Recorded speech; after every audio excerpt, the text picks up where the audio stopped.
Kisa yun, may ugod siya ng ibon. Ito sa bakura namin. Tapos may isa pa siya dito. Hanapin natin yung isa.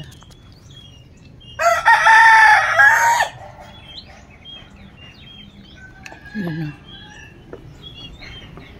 Ayun. Tapos may ginagawa pang bago dito.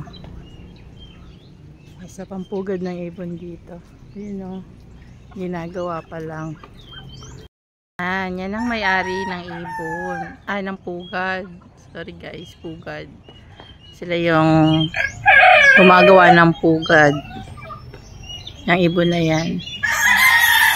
Ayan, mag-asawa yan.